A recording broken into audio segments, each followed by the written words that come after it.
Explosion at Ningbo port, landslide at Henan Waterfall, and multiple sinkholes in Hunan. Shenzhen puts up fences to drive away homeless people. Internet celebrities defend delivery workers and get banned on Douyin. The Chinese government surveillance is everywhere. Alipay fraud leaves users helpless. Soaring food prices worry citizens. Government and businesses aren't faring well either. Elderly woman finds she has 8 extra children. China's chaotic household registration system becomes a joke. On August 9th, a container on a cargo ship at the Beilun port area of Ningbo Zhoushan port in Zhejiang exploded.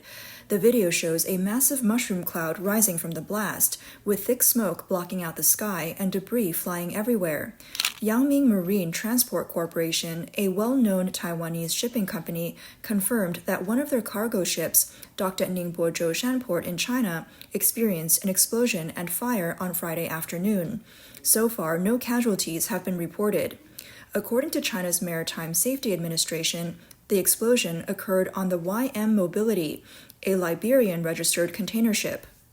On August 10th, a landslide occurred at the Sanjie Waterfall in Huixian, Xinjiang, Henan province. The video shows the waterfall's water flow, along with rocks, rapidly crashing down, causing panic among tourists who quickly fled the scene. The local town government later responded, stating that no casualties were reported. The Sanjie Waterfall, an unticketed natural attraction, has become a popular destination for self-driving tourists in recent years. In China, it's rare to find attractions without an entrance fee. On August 10th, a road in the Nanyue district of Hengyang City, Hunan, suddenly caved in, swallowing several cars. People online commented that beneath the modern city tiles is just a pile of mud, and that the Chinese government only focuses on appearances. Now it's time to pay the price, and these kinds of incidents will become more frequent. This is a video taken by a netizen in Hengyang on July 28th. The netizen said that due to heavy rain, the road surface sank, and they almost fell into the hole with their car. They warned others to be cautious when passing by. Here's another video from July 28th in Shenzhen City, Hunan, also taken by a netizen. During a rainy day, the ground in front of a shop suddenly collapsed, and a few seconds later, a big tree fell straight into the hole. This video is from Yuncheng, Shanxi, where a large truck was driving when suddenly the road caved in, creating a huge hole. The truck's front half fell into the hole, leaving the driver in shock. At Shenzhen Longhua bus station, homeless people have been gathering. The authorities thought it was hurting the city's image, so they decided to drive them all away. On August 10th, the local government put up barricades around the area, making it impossible for anyone to enter. Shenzhen, one of the most developed places in China, still has many people loitering around, unemployed, and gathering at Longhua bus station. Some are looking for work, some can't find work, and some simply don't want to work and just lie around. Unlike the homeless people in the West, many of these individuals came to Shenzhen looking for jobs, but ended up with nothing and don't even have money to return home. Some people online commented that fencing off the square doesn't mean the problem is solved. In China, the way to solve problems is often to get rid of the people who bring them up in the first place. China's food delivery platforms have long been criticized for exploiting delivery workers and squeezing merchants. Recently, a popular internet celebrity with 4 million followers, Liu Wen, who holds a master's degree in criminal law, publicly spoke out for delivery workers and merchants. She exposed how a particular platform operates in a very dark way, taking a cut from everyone involved. A customer's original order of 84 yuan ends up giving the merchant only 9.4 yuan after the platform takes its share. The delivery fee for the driver is almost nothing. As for where the rest of the money goes, no one knows. After exposing this, Liu Wen was reportedly banned from Douyin due to the complaints, supposedly from delivery drivers. Liu Wen, with her 4 million followers, had her Douyin account banned, and she was even stripped of her right to be followed. The reason was said to be collective complaints from delivery drivers. The truth can't be hidden forever, though, as some conscientious delivery drivers have already revealed the inside story in the comment section. One driver said that their station manager demanded all delivery workers collectively complain about Liu Wen's video, threatening to stop their orders and ban them if they don't. Liu Wen questioned, "Is there any justice left? Is there any law?" She wondered if the platform's actions might be illegal. She hoped that the drivers who were forced to lodge false complaints would come forward and reveal the truth to clear her name. One driver commented that if this situation continues, the days ahead for delivery workers will be very bleak. This isn't about scaremongering. You'll see for yourself, he said. Another driver said, delivery workers don't complain. I'm a driver, and the station manager has no right to make us do that, nor would we listen to him. I believe someone is trying to frame us. Some drivers even posted videos on Douyin, calling on everyone to pay attention to Liu Wen's safety. They said the situation is terrifying and expressed concern about her personal safety. In the hearts of ordinary drivers and merchants, Liu Wen is a hero. They saw her comment under a video saying that if she doesn't post anything in 3 days, it means she's in danger. One worried driver said they don't know what to do but really want to do something. They said, if it were up to me, I'd rather Liu Wen hadn't spoken out for us if it meant she would get hurt. After this incident, some people accused Liu Wen of trying to gain attention and sell products. One driver responded, why don't you speak up for us? We'd support you no matter what you sell as long as you stand up for us. But look at society now. Is there anyone like that? Just one good person and they're being bullied. Another driver expressed frustration, saying, why is it so hard for good people to do something for ordinary folks? Some said that regardless of whether the complaints against Liu Wen were really from the drivers or not, people shouldn't blame them because sometimes selling your conscience is just a means to survive. This video shows delivery drivers in Xiaoshan, Hangzhou, lying by the side of a tunnel at 1:30 a.m. after running deliveries all day. They're at the very bottom of society, hustling through every corner of the city, and this job might be the only way they can support their families. Street vendors are also struggling at night markets and are reluctant to pack up to go home, even when it's late, hoping for one last sale. Despite the streets being almost empty, they keep going, trying to hold on. This video shows Hangzhou past 1 a.m. Company buildings are still brightly lit, as many people are working hard just to keep their jobs. In China right now, finding a job is really difficult. A female university student in Wuhan, majoring in design, started looking for a job after graduating in June. She first worked at an e-commerce company but was let go after a week. Then she began her difficult job search. In a video, she said that she was confident after being dismissed, thinking she would still find something in design or at least teach kids how to draw in an after-school center. But things didn't go as she hoped. Either the companies weren't hiring or they didn't want recent graduates with no experience. She went to over 30 interviews under the scorching sun, but no one hired her. She said that very few of her classmates found jobs, and those who did found exhausting jobs with only 3 days off a month and a salary of just 2,800 yuan. Some couldn't stand it after 3 days and quit, but they didn't even get paid for those days.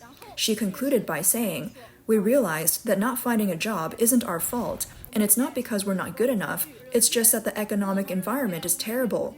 The number of college graduates is overwhelming, and the competition is just too great, so I've decided to lie flat and stop looking for work. The economy is in a slump, businesses are struggling, and people worry about making a living every day. But the cost of living keeps rising. Recently, people in different places across China have been lamenting that the prices of vegetables are becoming outrageous. An X-account user named Teacher Lee is Not Your Teacher recently shared the story of someone getting a call from the police after using FaceTime. The post mentioned that 2 months ago, it was revealed that the Chinese version of iOS 17.5.1 included a special anti-fraud emergency update related to FaceTime. Some users said that while they were using FaceTime to talk with relatives in China while abroad, their relatives received an instant message that showed overseas call. People online are now worried, saying that even the iOS system, once the last line of defense for privacy, is no longer safe. What was once technological innovation has now become a tool for the Chinese government to control and monitor its people. Technology has been hijacked, and privacy has been violated. This is another level of the Chinese government's control over its citizens. The Chinese government's surveillance is so tight, and they claim it's to prevent fraud, but when it comes to actual cases of fraud, they turn a blind eye, and victims don't even know who to turn to for help. One blogger shared that their Alipay Huabei account was hacked and used for unauthorized transactions. On June 28th, Their Alipay account was charged for 4 transactions without their knowledge or authorization. 2 of the transactions were successful, while the other 2 were blocked by Alipay's anti-fraud system. At the time, the user didn't receive any identification verification or password prompts, yet the money was taken. After the incident, they contacted Alipay's official customer service. Upon investigation, it was found that during that time, their Alipay account had been accessed by a computer device, which then initiated the fraudulent transactions. However, Alipay claimed it wasn't their responsibility and said they could only cooperate with the police in investigating the matter. The blogger was baffled. It's their Alipay account, their money, but when the money was stolen, Alipay said it wasn't their responsibility. Then whose responsibility is it? On the afternoon of July 2nd, the blogger went to the local police to report the incident. The police took a detailed statement and told them to go home and wait for updates. But now, over a month later, they still haven't heard anything and don't know why. In frustration, they said, "Even if I have to let the money go, I want to understand how this happened. How could money be transferred without me entering my password? And every year, there are cases of Huabei being hacked. With so many Alipay users, shouldn't they be responsible for them? Is it just okay for the money to be stolen and then nothing else happens?" Ordinary people feel helpless and insignificant when things like this happen. Who can they turn to? When it comes to real losses, no one seems to care, but when it comes to appearances, the government never lets up.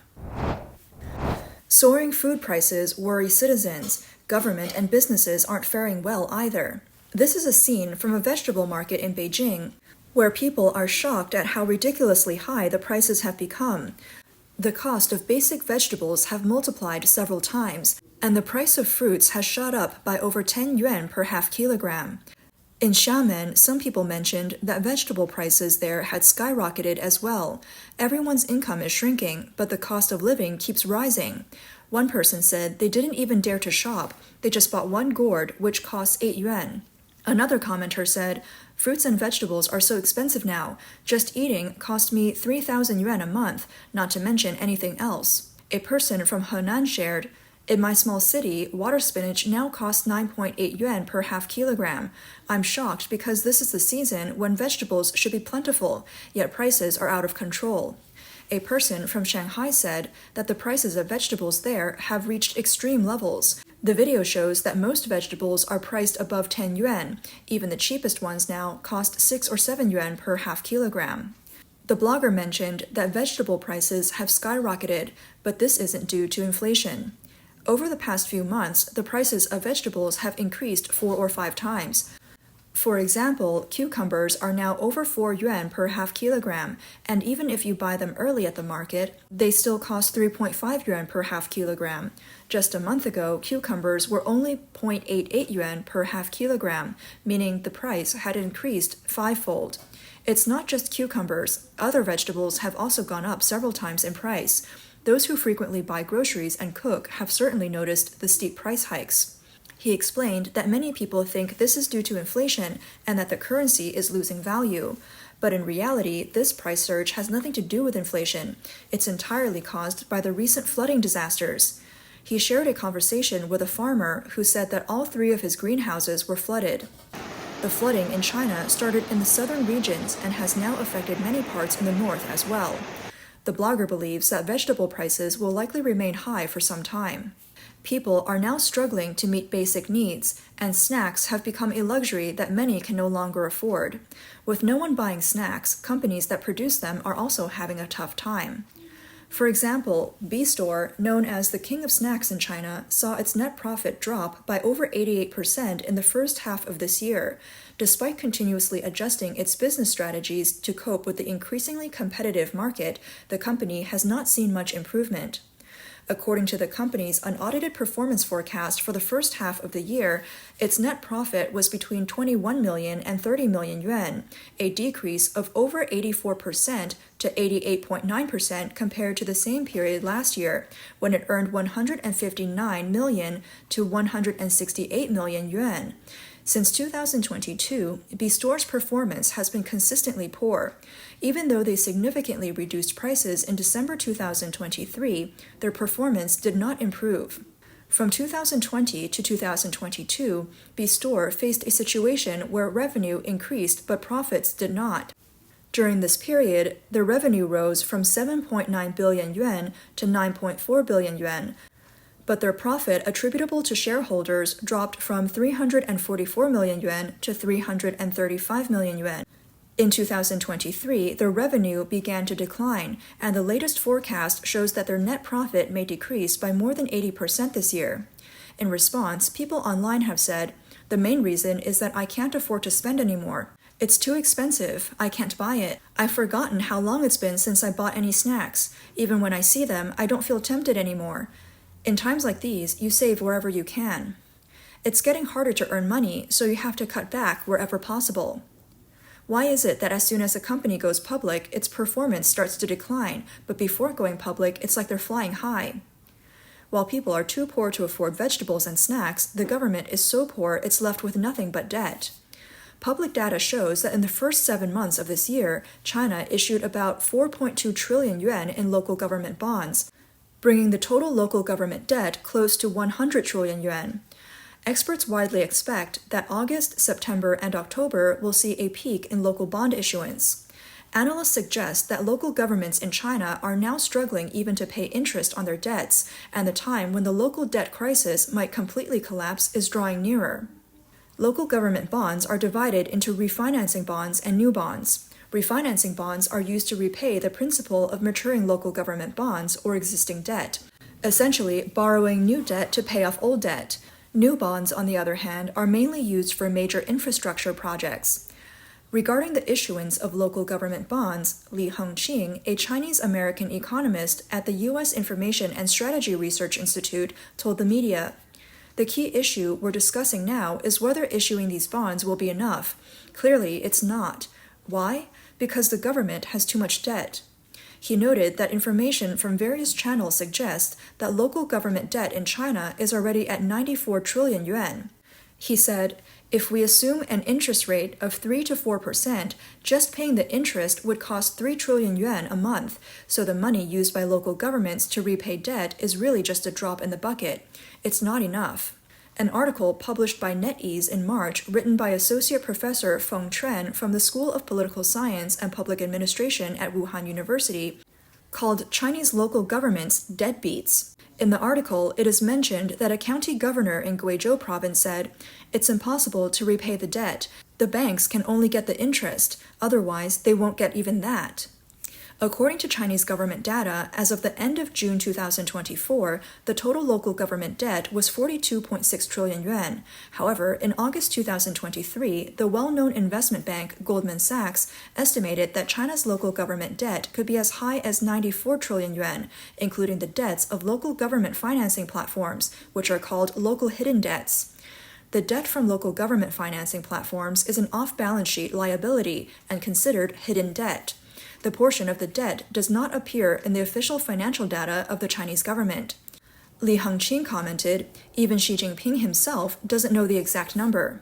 At the end of July, during a meeting of the Central Politburo, it was decided that in the second half of the year, fiscal policies would be focused on accelerating the issuance and use of special bonds.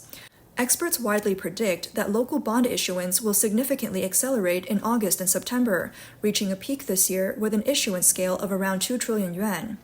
Of the 2.2 trillion yuan in new bonds issued in the first 7 months of this year, 34% of the funds were primarily directed toward municipal and industrial park infrastructure. 20% went towards transportation infrastructure like railways, toll roads, and rail transit, and about 9% was allocated to shantytown renovation projects. It's foreseeable that with such a massive amount of debt hanging over them, the Chinese government will resort to even more extreme measures to extract money from the people. Elderly woman finds she has 8 extra children. China's chaotic household registration system becomes a joke. On August 8th, a netizen shared that when their mother returned to her hometown in Jiangsu province to transfer property ownership, she discovered that her household registration showed she had 8 additional underage children. These attached children all had different last names and were not from the local area. They had been living elsewhere for years, and if it weren't for this property transfer, they would have never found out.